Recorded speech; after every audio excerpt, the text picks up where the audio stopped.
Welcome back to our channel. So today in this video we are going to discuss about how to sync shared calendars in Google Calendar. So without wasting much of our time, let's get straight into the video. So if you want to sync shared calendars in Google Calendar, all you got to do is simply go to Google Calendar. Once you're in your Google Calendar, you need to now simply find the method of sharing within the Google Calendar, which is recommended for most of the users. This is the standard way to share and view calendar within your Google ecosystem. You need to share from the owner's account, that is through your My Calendar section. You can use the three dots and you can simply share it.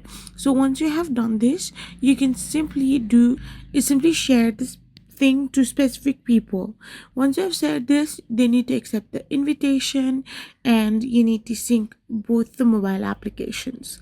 So after doing this, you will be able to sync shared Google Calendar and have the both same details and events in the calendars of respective mobile devices. I hope you found this video helpful, so don't forget to hit that subscribe button and do give us a thumbs up. We will be back again with more informative videos. Thank you for watching.